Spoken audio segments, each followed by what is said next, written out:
Namaskar, wishing all a wonderful morning. I, Shivani Singh, on the behalf of Team CBIOT, welcome you all to the platform of Tech for Seva uh, for assessing community health needs and resources. It is from it is the international summit in a joint initiative by CBIOT, Vigyan Bharati, and Unnat Bharat Abhiyan.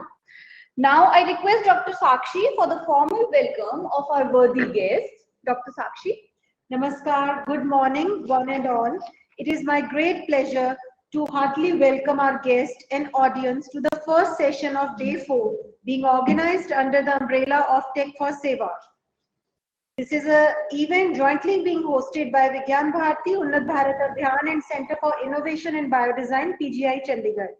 We are fortunate to have Dr. Arvind Radvanshi ji, our chief guest, special guests Dr. Arvind ji and Dr. Gaurav Dhawan ji, our presiding guest Dr. Y.K. Gupta ji, our panelists Dr. Shankar Prinja ji, Dr. Santosh Kumar ji, Dr. Amit Dinda ji, Dr. Madhu Gupta ji, our awardees Shri Amitawal Patra ji, Miss Utsavi Deepak ji. So we are going to start the first session.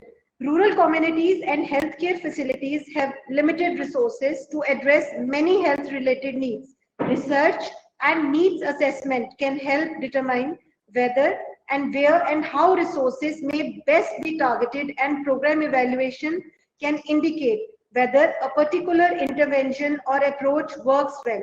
We look forward to make this happen and thus to ensure India's leadership in community work.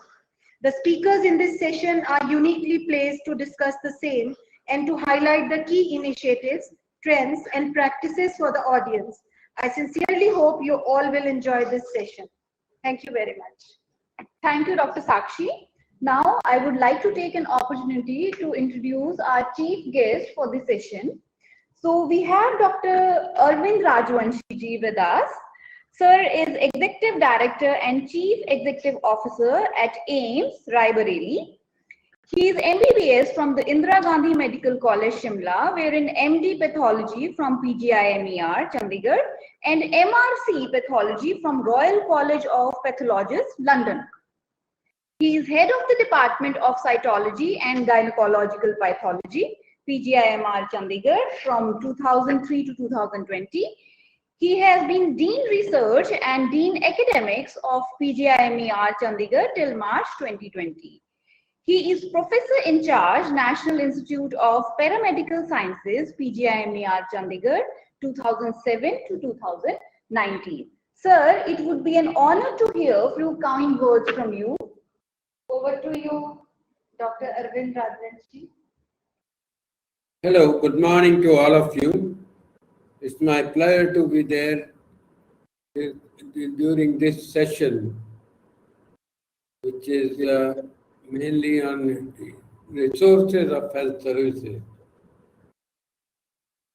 Health services, before the COVID came, it was not in a good state, not a lot of money being spent on this. But during COVID, we have shown that we can do the best, whether it is vaccine, whether it is patient management, whatsoever it is. And even the smallest town of this country, the many facilities which have been added, like in district hospitals, in the CHCs, in BHCs, there are no oxygen plants, there are no other facilities available, and we have shown that we can do it. A lot of money has been spent. How the money came, we don't know. A lot of money has been spent, a lot of equipment have been added, a lot of doctors have been added, they have been hired overnight.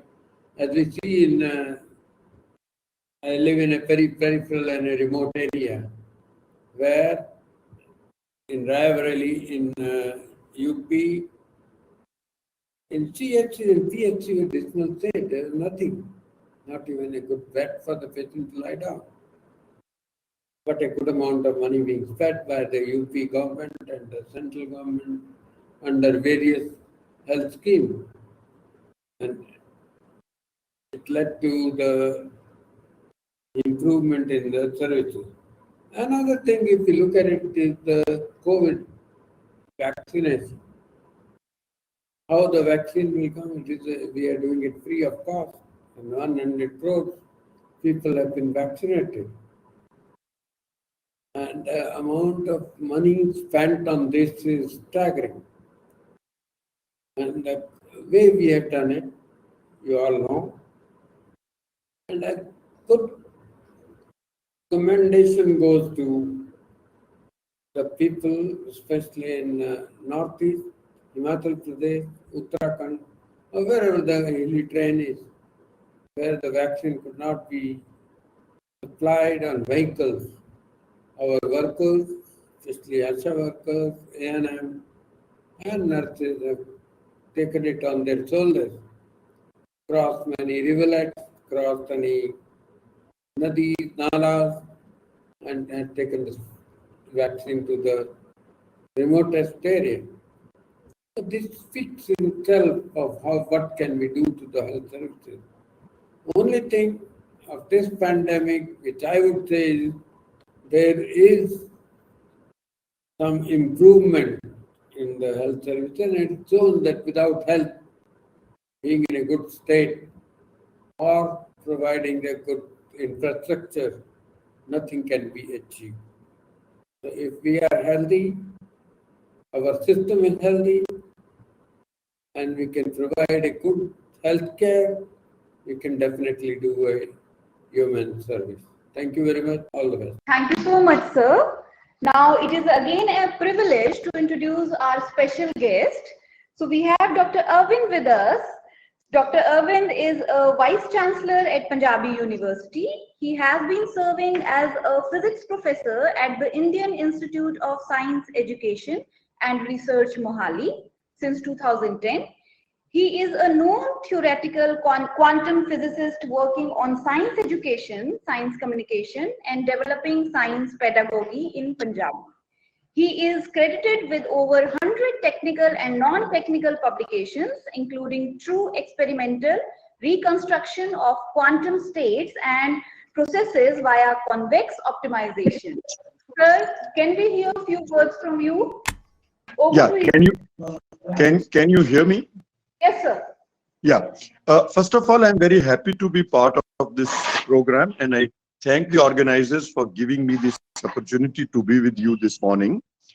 Let me directly come to the point that I want to make.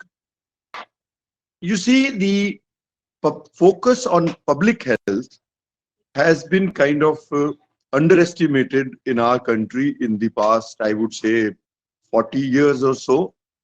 We have been investing a lot through various ways on specialized health services, but our public health system is not in a very good shape. Specifically, as Dr. Arvind Rajwanshi was mentioning, that we did a very great job in COVID times. However, COVID times also revealed the kind of state our public health system was before COVID. So this has been a very big warning for us in the country, and I think we need to retrospect. We need to introspect and see what we can do.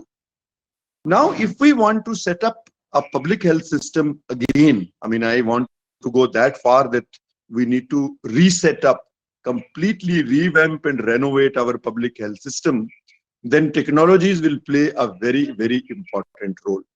So today's public health system will involve not just doctors, it will involve IT engineers, various other technologists, so that we are able to do things in the most efficient way.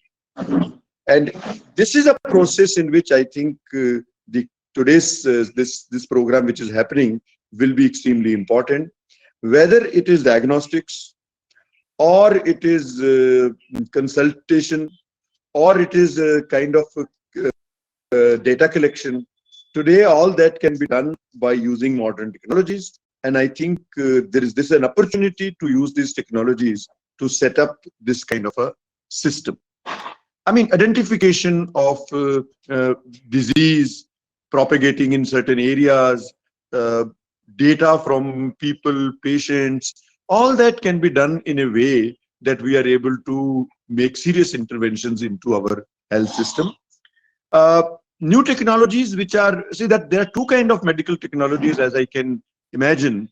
One are the ones which come under, direct diagnostics, where you need to do a lot of benchmarking. And I know once I remember a few years ago, I had visited PGI in specifically in this context about the things which have been developed and innovated over there. And I was quite impressed with what I saw.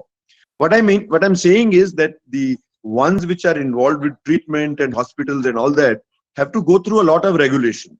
However, the ones which can be deployed in the field to collect basic data, that is what is really needed in our country. Whether it is diabetes data or obesity data or cancer data or anemia data or whatever data.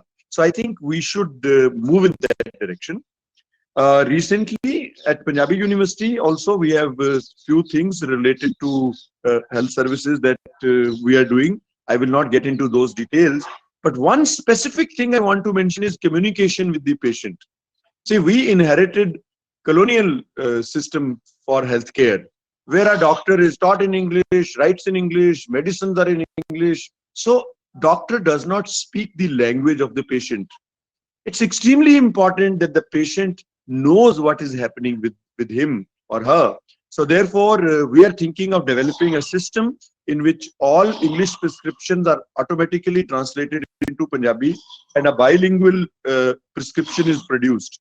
This will also make doctors write down things properly. As you know, many times diagnosis is not written. So once doctor fills in his detail, what has he diagnosed and what he wants to be done and what are the medicines, everything should be able to be produced in any Indian language, so that is a bilingual thing available to the patient. Because most of our patients in this country do not know English. Similarly, I think on the medicines, whether it is strips or it is dibbas, I think bilingual labeling is also important. So that is one way to make a better communication between the patients and doctors. And so many simple technologies which can be directly connected with our mobile phones can be used and developed for diagnostics. I came across a very interesting project recently where there is a team working on fixing a camera on the child who's sleeping. And during the sleep, just by taking pictures of the child, if there is any emergency developing, can be detected. There are these AI-based techniques, artificial intelligence-based techniques, and that can be used to then tell the parents or trigger a certain response. Same thing, I think, are being done for heart attacks and so on. You are just monitoring 2 or 3 things through a band or a phone, and you get a warning that something might go wrong with you. And that warning can easily be transmitted to someone else who's a near and dear one to you and so on. So I think these possibilities need to be explored further. And there is a lot of scope for developing appropriate technologies which are not only aimed at individual treatment and health sector, but are focused at public health. So with these words, I congratulate this team which has organized this program, and I wish that this will go very far. And I have been personally interested in these things, and our university and IISER Mohali are also interested. I will look forward that this connection which is being built with this group and me will translate into certain innovations and technologies. At Punjabi University, we have recently set up, after I came, a rural entrepreneurship center. The Rural Entrepreneur Center has a rural health technologies vertical. And I think this group working with that vertical, we can really do things for the rural areas in Punjab in terms of medical technologies. So thank you very much. And I wish you all the best for the coming days during this seminar. Thank you so much, sir, for sharing your wonderful views with us, sir. Now we also have Dr. Gaurav Dhawan as our special guest. He is currently Deputy Director at PGI-MER Chandigarh. He is IRS officer from batch 2005. He was previously posted as the Additional Commissioner, CGST Sub-Commissionerate Mohali. Sir has been awarded for meritorious service in the PGI-MER Chandigarh in 2021. Sir, can we hear a few words from you? Over to you, sir. Thank you very much for giving me this opportunity. I'm thankful to CBOID for having me today morning in this panel. It was very heartening to listen to Professor Arvind Rajvanshi. He had been here in PGI-MER. In fact, I was the one who had signed his relieving order. So it gives me great pleasure to hear from him. And currently he is holding charge, apart from AIIMS Raebareli, additional charge of AIIMS Rishikesh as well. First of all, my apologies. Due to some urgency, I had to travel to Ludhiana. Currently, I'm traveling, so there may be some network issues. And I'll also seek your permission to leave a bit early because I have to attend an important meeting at 11. Having said that, I agree with Professor Arvind Rajvanshi that in the last couple of years, we have made great strides in the healthcare infrastructure, especially in the urban areas. Of course, we need to do a lot more to strengthen the rural infrastructure, which is the backbone of the country. I also partly agree with Professor Arvind that our healthcare infrastructure, especially in the public sector, needs to be revamped. If we look at the top institutes, healthcare institutes in the country, the top institute is All India Institute of Medical Sciences, New Delhi, and PGI-MER is at number 2. Even during the COVID times, the public sector healthcare institutes was great. Of course, there are comparisons cannot be made with the private institutes. They operate at different level. They have different facilities. But the bulk of the Indian population, especially the lower middle class and the poor population, still flocks to the public sector institutes. And in that sense, we need to make further inroads, provide further facilities for the lower strata of population, especially in the public healthcare institutes. We have a very good panelists today, so I would not take much of the time, but I take this opportunity to congratulate one of the panelists, Dr. Shankar Prinja, who has been honored yesterday at the PGI-MER Research Day celebrations for his contribution to the research. And it would be great to hear from him, as also from the other panelists. I congratulate the organizers for organizing this event. I wish this event all success and my best wishes again. Thank you very much. Thank you so much, sir. Now, it is my honor to introduce Dr. Y.K. Gupta, as sir will be presiding over our session today. So, Sir Y.K. Gupta is the President, AIIMS Bhopal and AIIMS Jammu. Sir is MBBS MD from King George Medical College, Lucknow. His field of specialization are pharmacology, neuropharmacology, clinical pharmacology, and drug development, toxicology, and regulatory pharmacology. He is the editor of the Indian Journal of Physiology and Pharmacology, and member editorial board of several international and Indian journals. Sir, we would love to hear your enlightening views in the end of the session. Now, moving forward, we are starting with the panel discussion. So we have Dr. Shankar Prinja with us. He will be moderating today's session. He's also the panelist for today's session.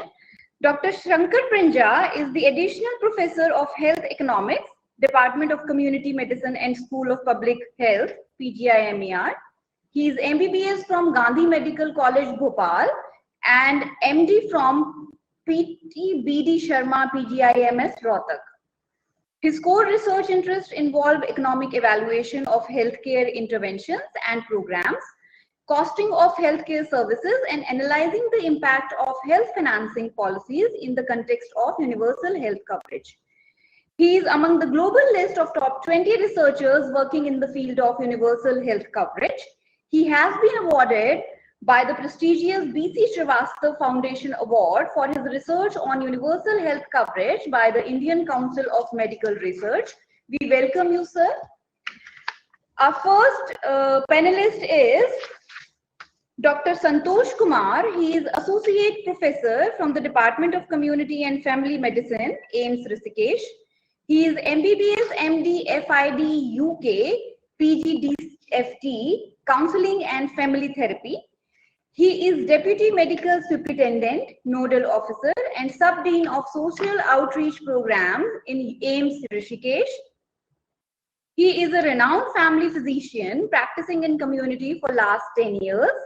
He has been awarded of excellence by Amar Ujala Foundation for Best Social and Community Services. He is also carrying Ambedkar Ratan for excellence in medical services for community and youth in his cap.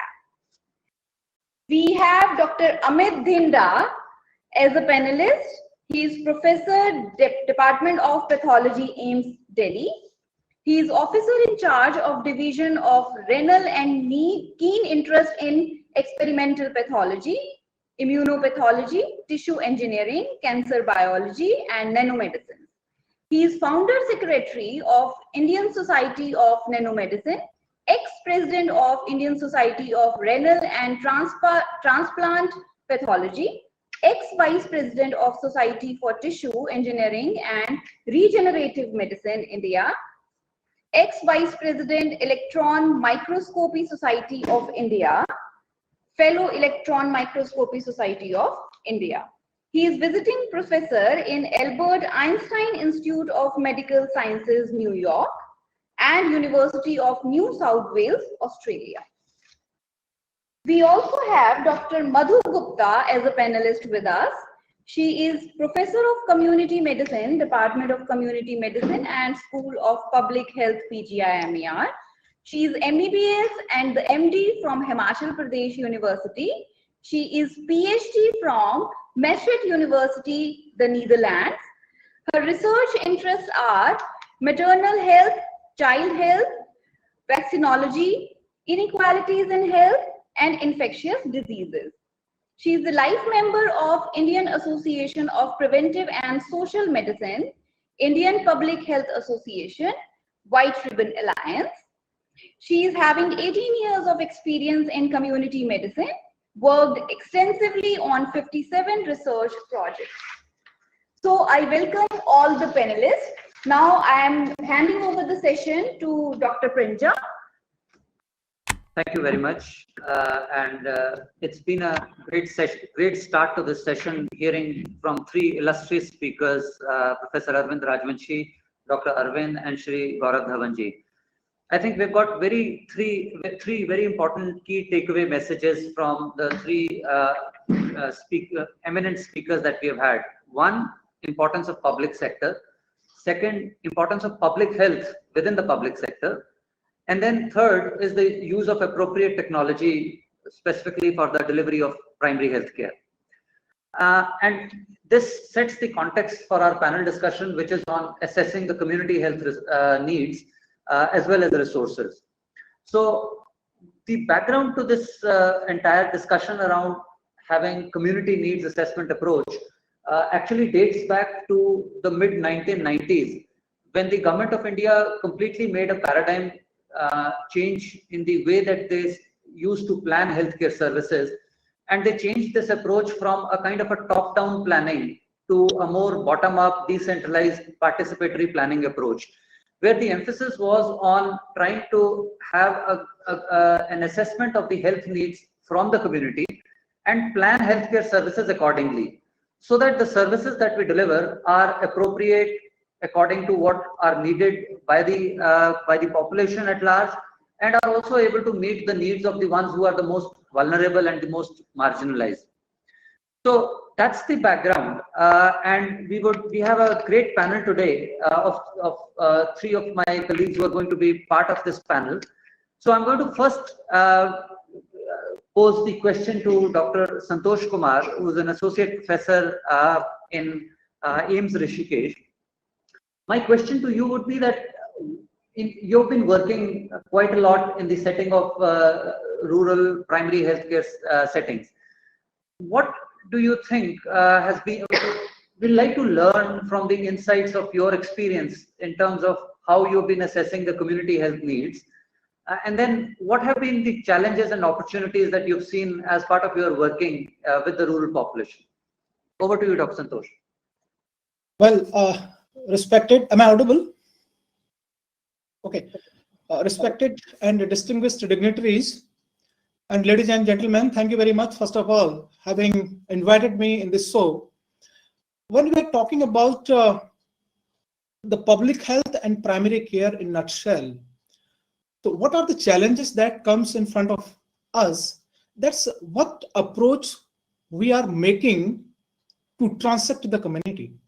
The two terminology I would like to start, one thing is the community-based participatory research, where the community participation is mandatory. Though we know very well that since the Alma Ata Declaration has came into the existence in 1978, we are talking about the primary health care.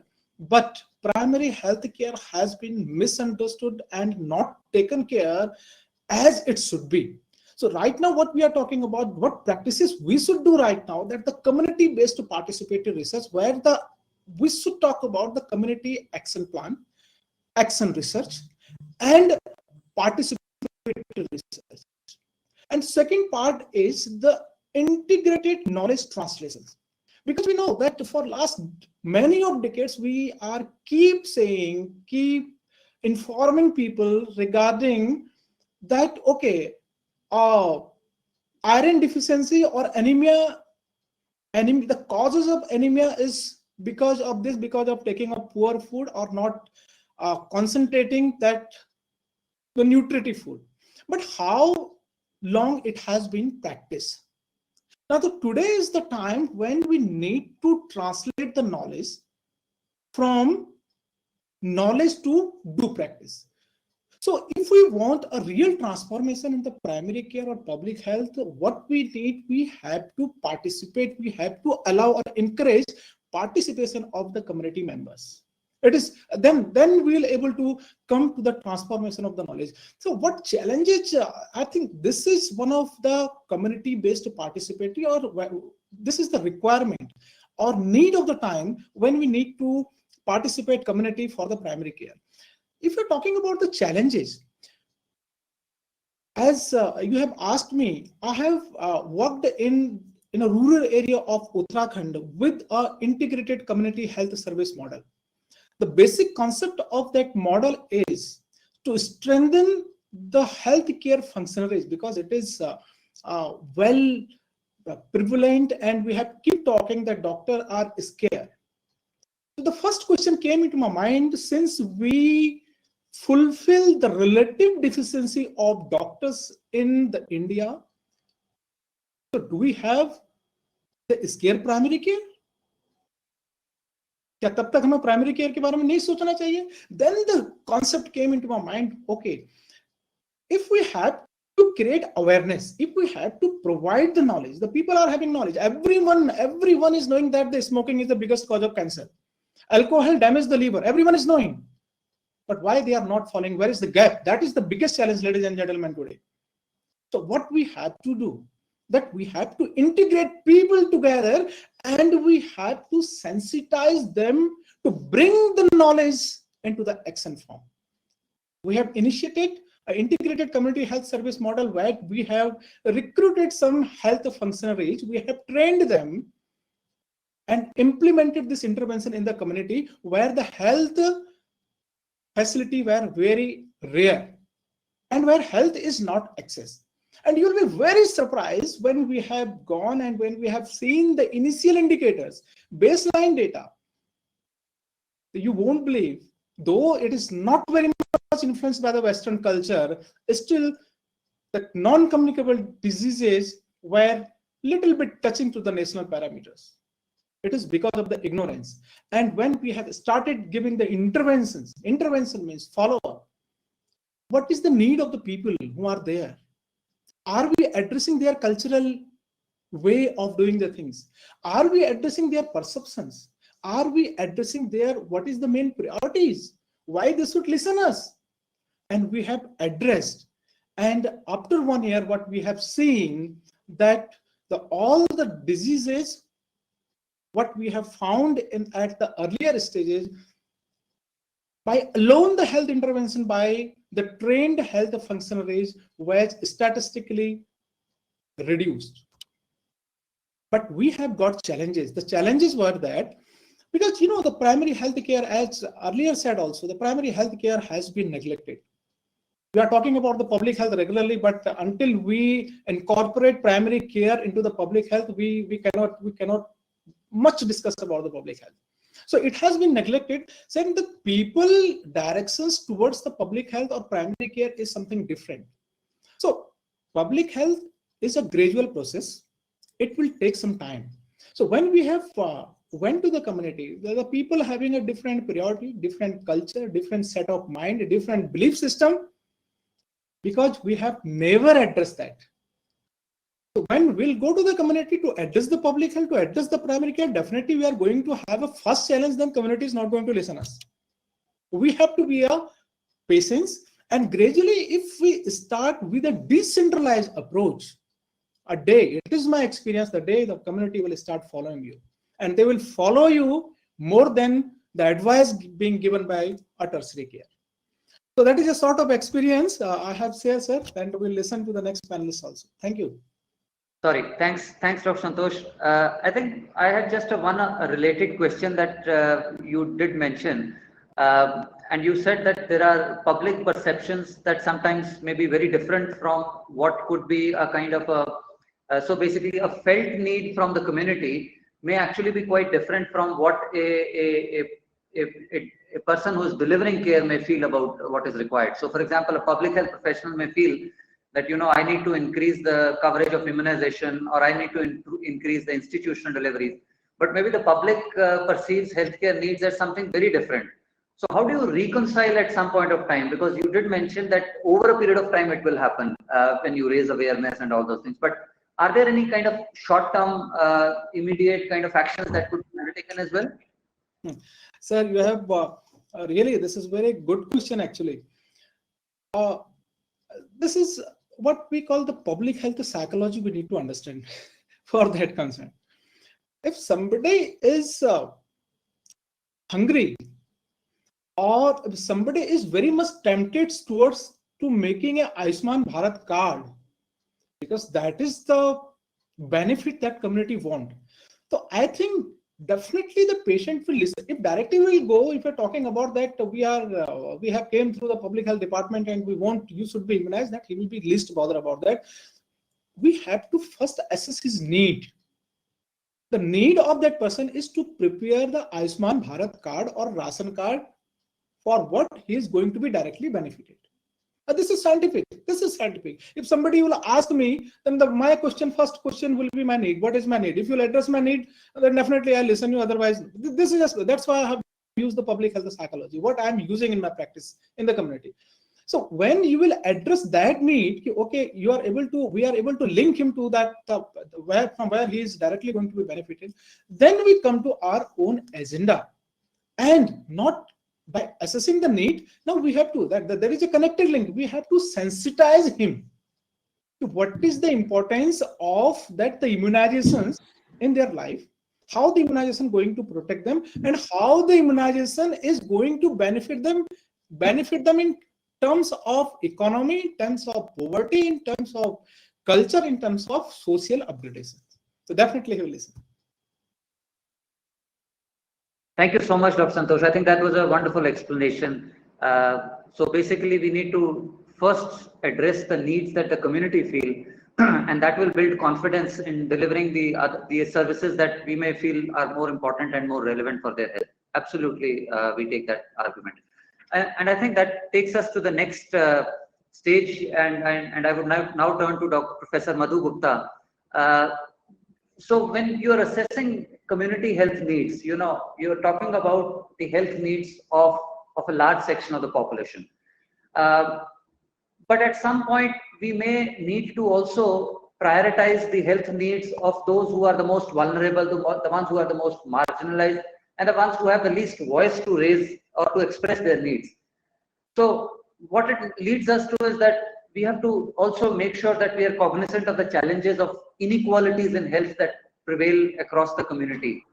So what's your take on that, and how would you see this challenge of bridging the inequalities in health as well as inequalities in utilization of healthcare services? Yeah. So thank you, Dr. Shankar. I hope I'm audible. Yes. Yeah, thank you. So thank you at the outset. I would like to thank the organizers, and I could see Dr. Rajwanshi here. Many regards, sir. So thank you for asking me this question, especially because my PhD work was on inequalities, and especially I studied the status of inequalities after implementation of NRHM, especially NCH inequalities. So briefly, I would just like to tell that community need assessment could be like perceived need, or it could be expressed need, absolute need, or relative needs. So these four, and among all, the absolute need, we as a public health expert is very, very useful. Perceived is also very, very useful. Otherwise, they will not accept our strategies. So once we have done the CNA, and as you have rightly pointed out, that health inequalities will surface in. And the most vulnerable, especially those who are at the lowest quintile, will be the ones who may not be utilizing, or maybe the health is inaccessible to them. And the women and children are also vulnerable. So who are these people? The urban poor, the slum dwellers, poor in the rural areas, or if you look at the inequalities in the caste, maybe the scheduled caste, scheduled tribes, or minorities in the religion, or gender-wise, if you say it's a woman. So when I did my study, what I found, the basic need of this community, especially if you talk about the urban poor, they were concerned about food, shelter, and clothes. That was their basic need. So what to talk about? Why would they go and get the vaccine if they are not getting 2 times meals? So first of all, we have to ensure that. I think that is very, very important. So, and herein I would like to basically rope in the universal health coverage concept, the cube, with the 3 dimensions. So the first dimension, if you talk about the financial protection. So if we ensure that, okay, aap chale jaiye wahan pe, it will be done free of cost. Because there are financial barriers to them to access the healthcare. So we have many strategies in the government which can be used to bridge this gap related to income inequalities. So like Ayushman Bharat, PNJY, 5 lakh rupees insured, or many health insurance scheme. Dr. Shankar is an expert on that. And if I talk about the maternal and child health, we have Janani Shishu Suraksha Karyakram, free availability of free medicines and good quality medicines, because this is also what I found, that people, even the poor ones, they do not go to government sector because they think the medicine quality will not be of that good. So they prefer, especially for taking treatment of their children, कि हम private में चले जाते हैं, उनकी दवा लग जाती है. So this thing also we need to ensure to bridge the inequalities. And GSY, so everybody knows that how it has improved the institution delivery among the poor also. So these schemes have actually bridged some of the inequalities. The most important, I think, at the community level, if somebody from the community only is convincing them, like we had Asha. So Asha, what she could do is actually, she did behavior change communication. So as Dr. Santosh was pointing out, it is not only the knowledge, it's the behavior change which needs to be brought in to access the health services. So Asha actually visited each and every household, and she did this continuous behavior change communication with the rural population, and people trusted her. They found that she is our friend, Saheli, जो हमें accompany करेगी अस्पताल में, she was a very good link. So she also was a catalyst in bridging the inequalities, especially in the remote areas or hard to reach areas. But having Asha in such areas was also a challenge, because Asha was also like, she need to be at least 8th pass. So in Mewat areas, it was a difficult thing there. So education is also one thing which can actually bridge the inequalities of the communities. Simple intervention like availability of a lady doctor can improve the accessibility of women health, of health services. So this is also good strategy wherein you can improve the inequality, especially related to women health. And also nowadays we have telemedicine, teleconsultation, which can increase the access and affordability, as Hyderabad also is planning to do that through their innovative kiosks at the rural areas. Providing non-discriminatory, respectful care. I mean, sensitizing the service providers also, their behavior with these people. So, एक तो वो लोग आएंगे नहीं. There is an alienation, especially among the urban poor, because they are already migrants in this city area. So they do not know where to go. There is a specific alienation to receive the healthcare services. And suppose if they reach the healthcare services, they are not being treated properly, or there is a discrimination or disrespectful behavior. So even that also discourages them to access the healthcare. So we need to, जैसे चंडीगढ़ में, like Chandigarh is a smart city, and what do people say if they have poor indicators? ये जो migrants है ना, ये करते हैं. So भाई, these migrants are your people now. You have to give care to these people. That change in mindset is also required among the healthcare service providers. So these are some of my thoughts on this. Thank you very much, Professor Madhu Gupta. I think you echoed a lot of important points, some of which also resonated with what Dr. Santosh was mentioning earlier as well. But a couple of points that you mentioned which really struck me quite significantly was one that, and which also comes back to Dr. Santosh's point as well, is that while we continue to at some time keep always thinking about supply side interventions, what the health system can do, what we can do as doctors or healthcare professionals, but I think that understanding what the community needs, and the example that you gave about the role of ASHA and the change that ASHA can bring about as a change agent in the community, as a change agent who could drive the demand for healthcare services, especially among the ones who are the most vulnerable and the worst off in the population. I think that's quite a remarkable point that you mentioned. Could I also just ask you another related question, since you're talking about inequalities?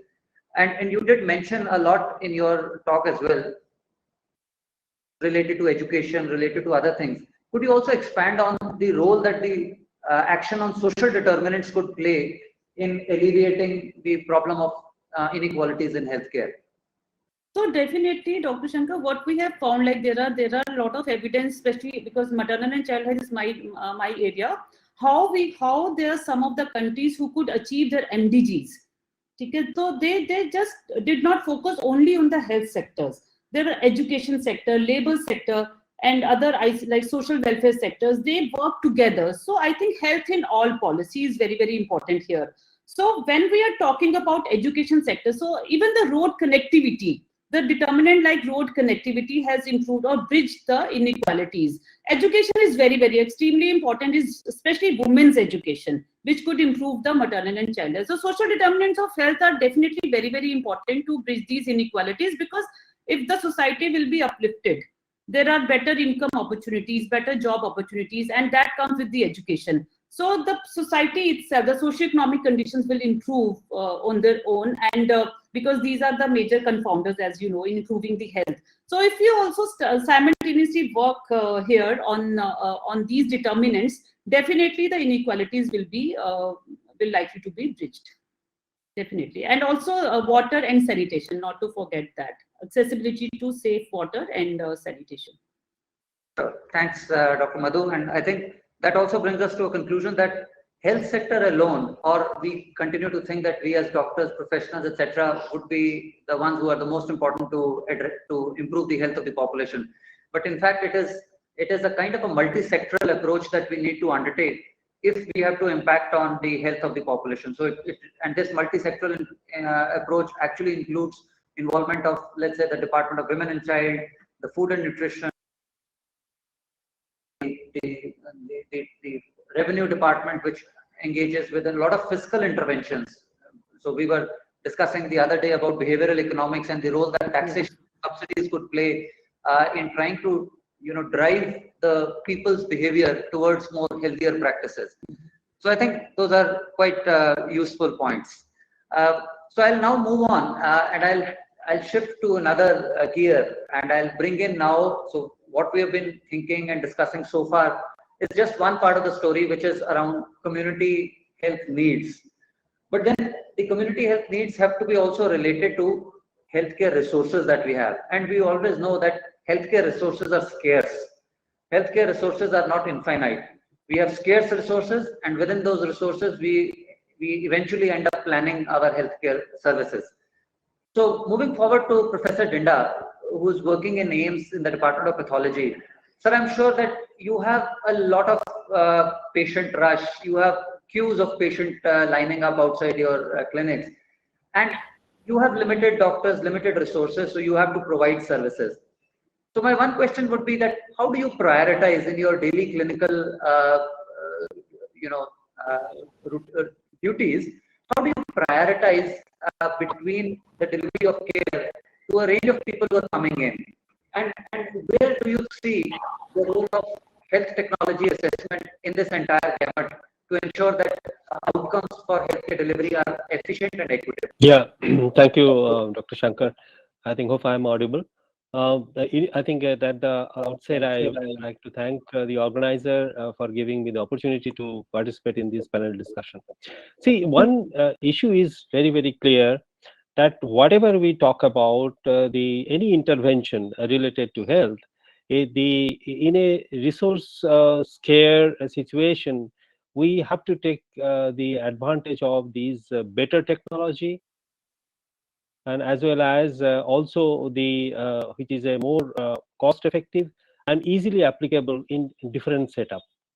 Talking about the rural setup and as well as in a hospital setup, big government hospital setup like AIIMS, PGI. See, you have to realize that there are the people who are coming from remote places to these hospitals also, who are really, really economically deprived and poor.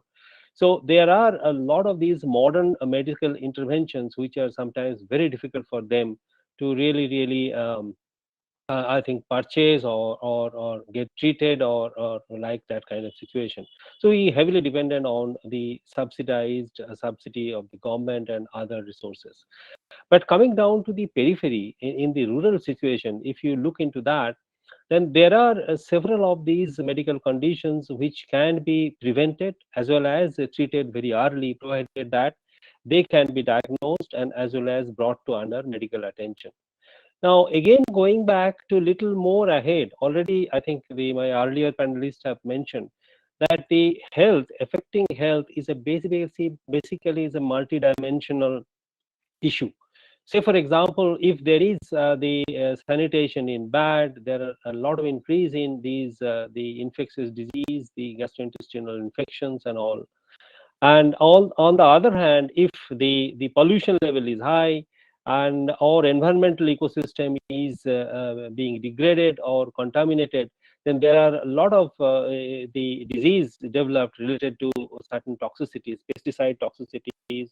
Even the arsenic is a problem in many of these areas. So if you look into these whole dimension, particularly in a rural setting where there is a real problem we face, I think there are two segments we should consider. One is that how we can increase the awareness of these people who are living in the periphery in these fringe areas. And for that already, I think you have mentioned that the ASHA and all these modalities are working, but I think we need to have much more the novel intervention has to be developed.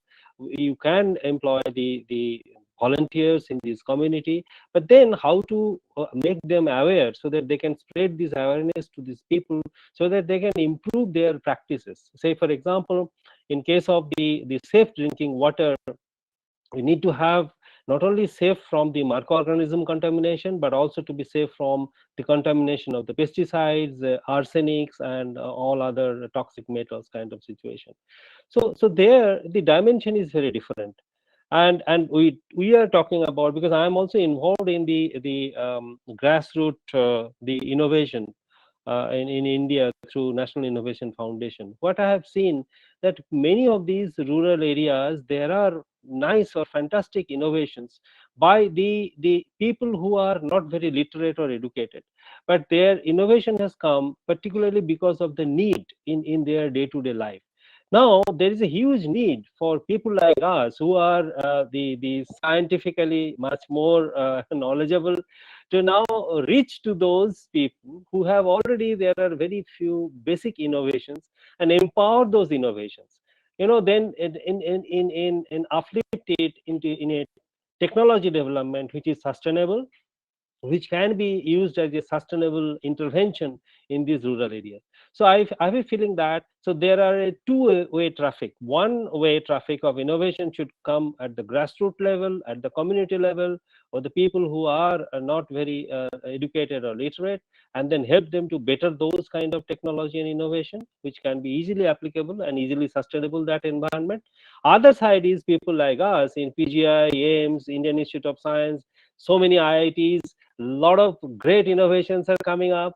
Therefore, the higher market and may not be so much of cost effective. And at the same time, even if they're cost effective, but their deployment at the village level or at the rural level has got several of these other issues, like you have to have the electricities and the temperature control environment. If you need or specialized equipment, then and running is difficult. So there are all these logistics issues come in the high tech area when we want to bring those high tech in the peripheral setting. So I feel that there is a great opportunity is lying there to really develop the different kind of health technology for the application in the communities, and also the different geographical area depending upon their conditions, their practice, and their also the day-to-day living and what they do. So say for example, I think quickly I can give you, so if you talk about some of the farmers in some of the pockets of the southern India, there is a high prevalence of the renal failure. So obviously if you look into that, there is a specific practice of theirs related to their farming habits and storing the grains and storing the water. So that is causing a lot of contaminations of these heavy metals to their system. So to tell, I think to summarize that, so as there is a huge scope still to improve our the community health system with application of these newer innovative technology, but then it has to be really equated so that it can be used is the resource poor situation at the periphery. Thank you. Thank you very much, sir. I think you hit the nail at the right point, and you highlighted appropriately the issue of ensuring that the technology that we use is cost effective and is appropriate as well. And especially given the context around renal failure and chronic kidney disease patients that you were mentioning, I would also like to highlight that we recently had been part of discussions around the guidelines for the national dialysis program at the Government of India, and we were discussing the options of starting a PD first or a peritoneal dialysis, a CAPD technology driven dialysis versus a hemodialysis, which is there in the program right now. And what we found was that actually the application of CAPD is much more convenient for people who can do that at their home setting, at their work setting. It ensures better quality of life and actually saves a lot of productivity losses for them, because they have to not go off their wage, they don't have to forego their wages, they don't have to take off from their workplace, etc.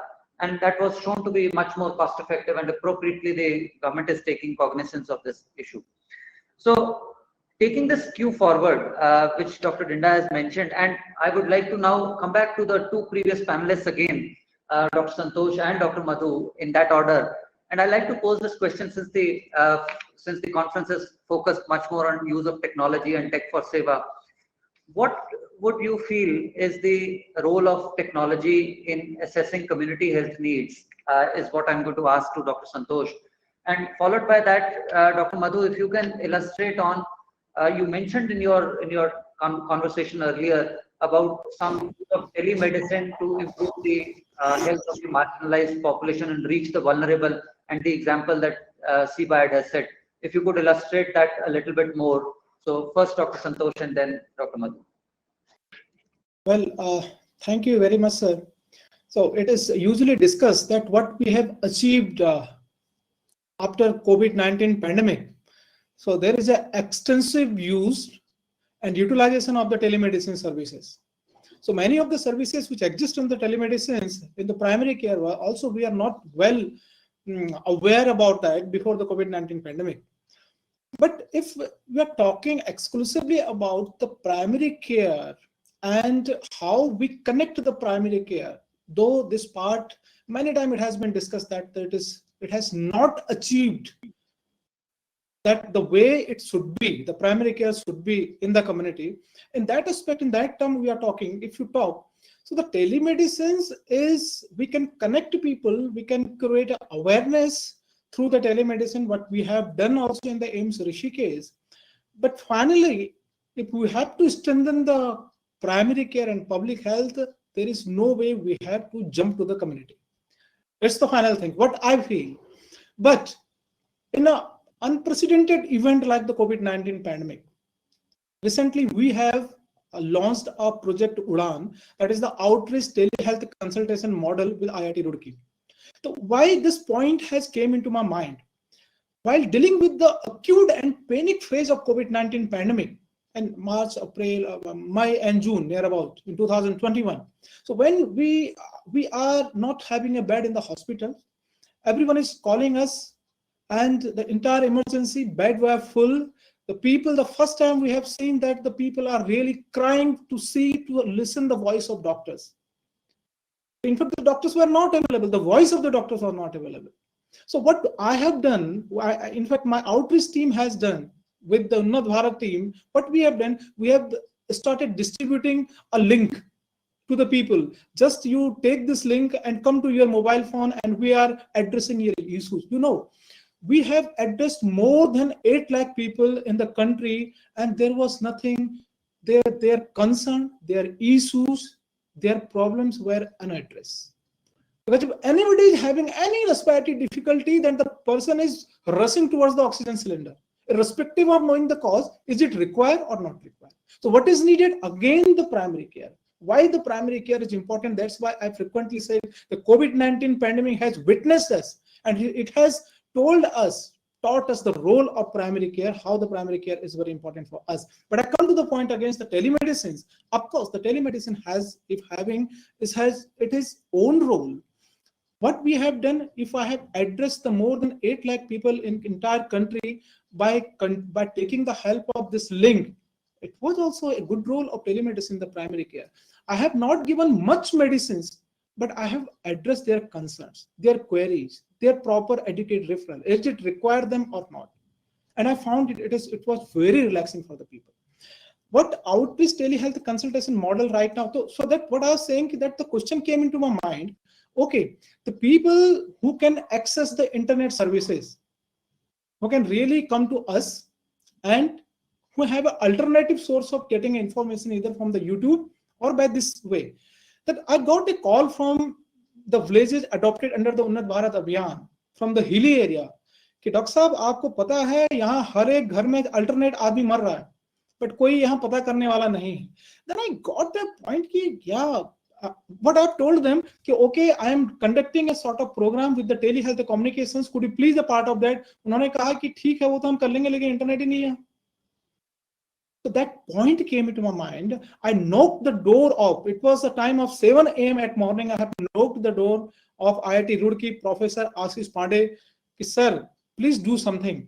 I'm not able to reach to the last person in the village where this is required, where the internet is not accessible, where we are not able to communicate through the telemedicine also.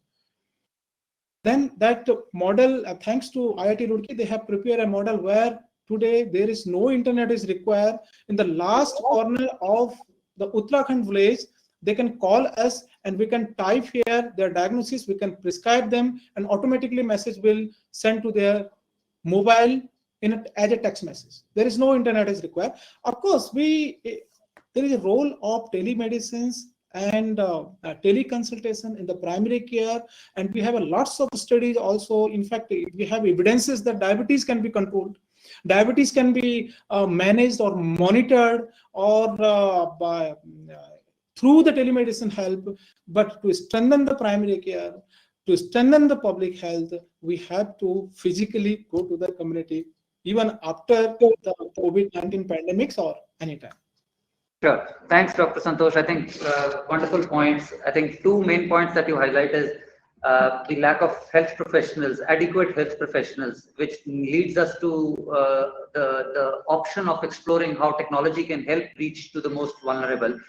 And second is that an important point that came out of your talk was that it's not just the medicines or the medical prescription that the patients want. It is also the information.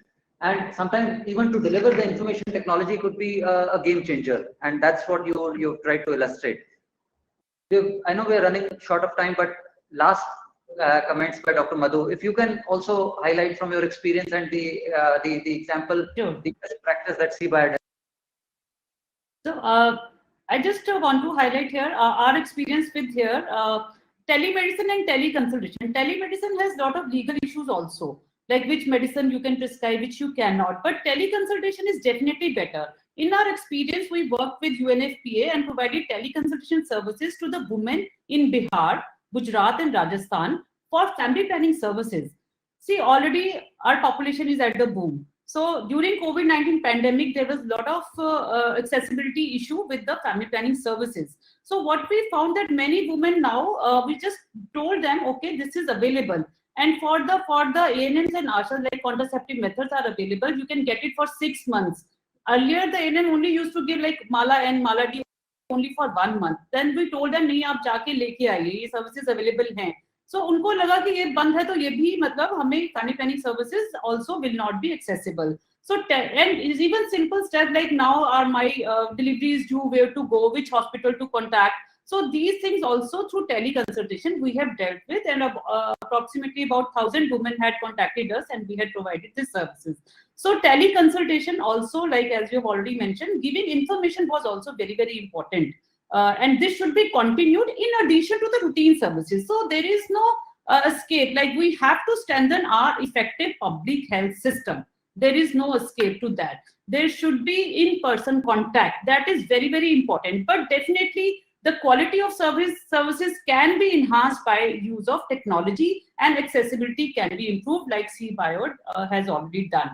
And in the initial presentation, I also presented how in the slums, technology can also play a big role in community need assessment, because one of the challenge in the slums, like where do people live? How many are they? What is the total population? So through there are innovations, there are NGOs who have geotagged those houses, and you can see in a total map that this is the place where the families are located, and they have provided sanitary facilities. And one of the organizations, they have set up solar panels for the slum, so that even during the day, because in the kind of setup they stay, there is no daylight, nothing. So they have provided during the day also light provision, and during night also light provision they have set up. Government has also many initiatives like Tilkari hai, Nikshay hai, and diabetes program, and tobacco program. So many programs are there, but obviously they are not replacements. This is very, very important, very, very important. These are only supplements. So, and this will provide a comprehensive healthcare services. Thank you very much, Dr. Madhu. I think we are nearly up to our time, and I know we could have gone a lot in terms of discussing these issues, very important issues, but I'll have to summarize now, and I'm up against a difficult task of trying to summarize what each of you mentioned in such a short time, but extremely valuable. So I think that some of the takeaways from this session would be that ultimately it is extremely important to listen to our community, to understand their needs, and to plan this delivery of services in accordance with first addressing their basic felt needs, because that's what is going to gain their confidence, and that's going to generate more demand for the services that even we are planning to deliver at that level. And the second key takeaway, I think, was that there have to be appropriate ways in which you need to address the ones who are the most vulnerable, ensure that the ones who are the marginalized are taken into consideration, the outcomes of healthcare delivery are equitable, use of technology in trying to reach to the ones who are vulnerable is something that each of the panelists highlighted. And the use of this technology should also be in a way that it is cost effective. So we live in a situation where we are operating in an environment where we have scarce resources. So we have to plan within the scarce resources. So cost effectiveness would become an important criteria based on which we would make such decisions around allocation of our limited resources. So with those words, I'll hand over back to the organizers to take it forward. Thank you very much. I really enjoyed listening to all of you. Thank you. Thank you so much, Dr. Shankar, for moderating the session. And I also extend my heartfelt thanks to all the worthy panelists for enlightening us with their views on community health needs and resources. Now we have 2 awards to be conferred in this session. I would like to take an opportunity to introduce our worthy awardees. So first we have Professor Amitav Patra. Sir is Director, Institute of Nanoscience and Technology, Mohali. He is PhD, CGCRI, Jadavpur University, postdoc, Tokyo University, Japan, and postdoc, Riken, Japan. He has specializations in nanoscience, spectroscopy, and photophysics. Sir is former senior professor at Indian Association for the Cultivation of Science. He is the visiting scientist of the Hebrew University, Israel. He is also a research associate at University of Buffalo, USA. He is amongst world's top 2% scientists 2020 with global rank 149 in physical chemistry. He has got the MRSI ICSE Materials Science Annual Prize for the year 2020. I request Dr. Arvind to kindly confer the award of Tech for Seva Leadership Excellence to Dr. Amitav Patra.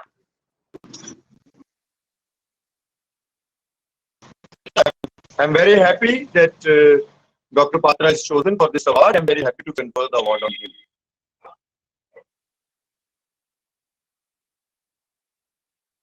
Professor Amitav Patra. Thank you. Sir, it would be a privilege to hear a few kind words from you. Yeah. First of all, very good morning to all of you. And I am listening from morning that very nice discussion over here and very nice initiative you have taken, because I have joined here only 1 year, just last March, as a director in Nano Institute, so Institute of Nanoscience and Technology.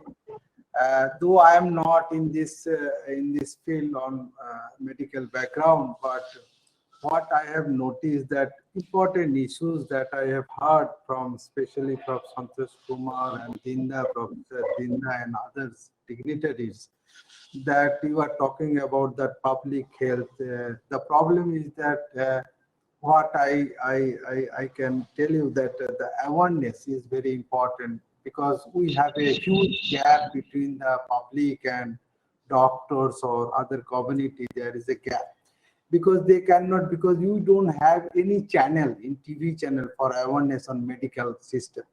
This is in our country, there is a lack, because if you go to Europe or other countries, there is a TV channel for public awareness, for general awareness. Now you cannot excuse that.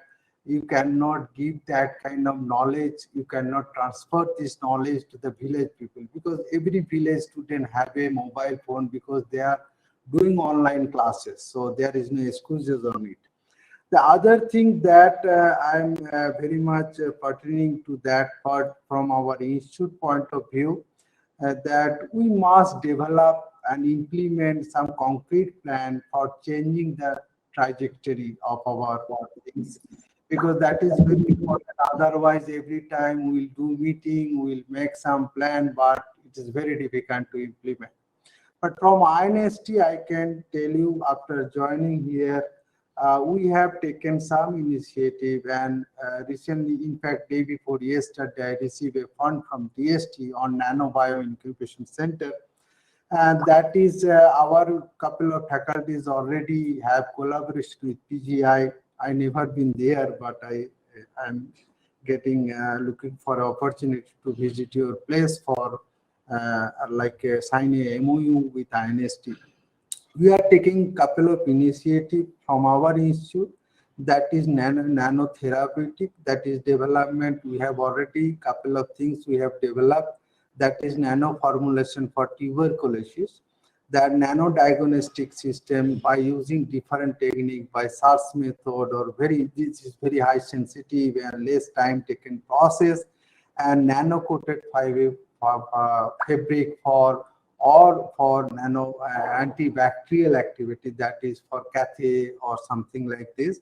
But because the problem what I have faced, that we scientist people, we don't know how to translate that thing for the application or something.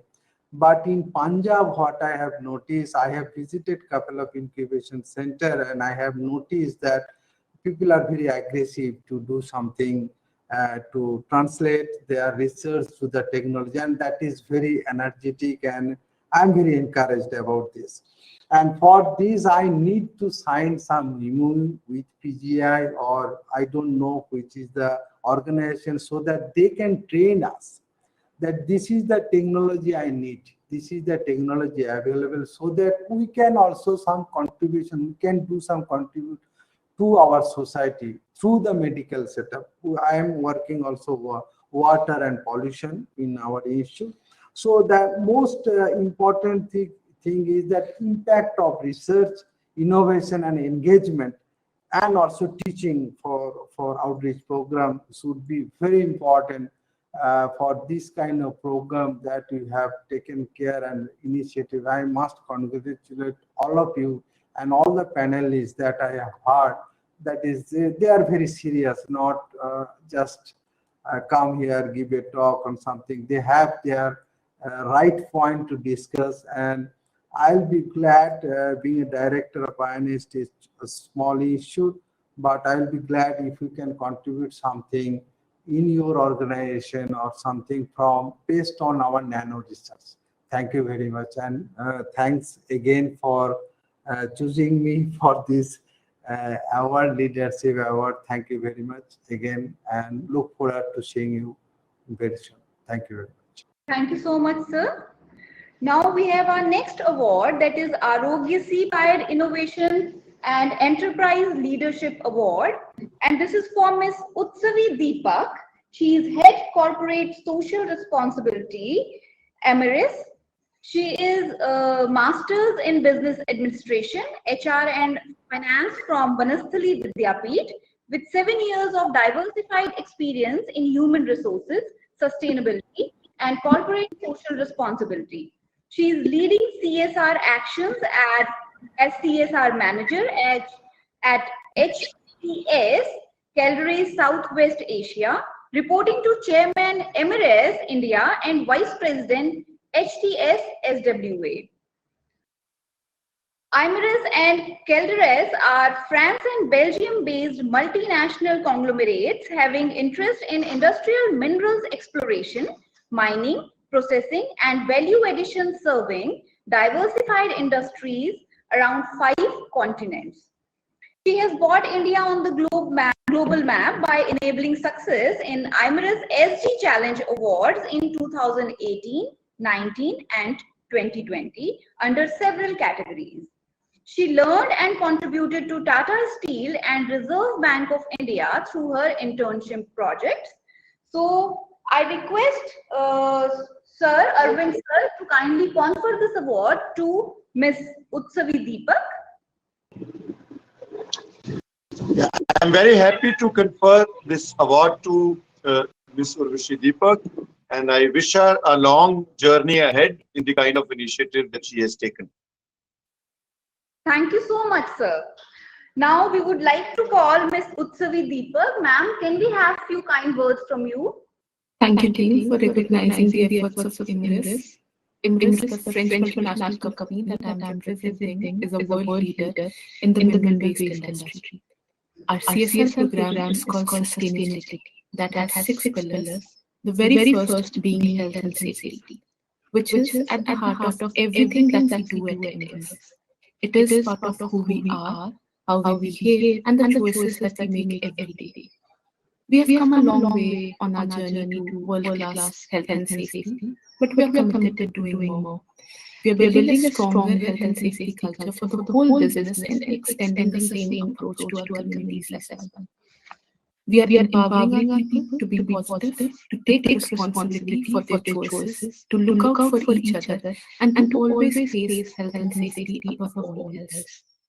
Our CSR program in the field of healthcare includes various drives, for example, road safety, fight malnutrition, de-addiction, strengthening Anganwadi, pediatric care, and a flagship program called Calde Care, which includes all the health camps, health talks, and various awareness sessions.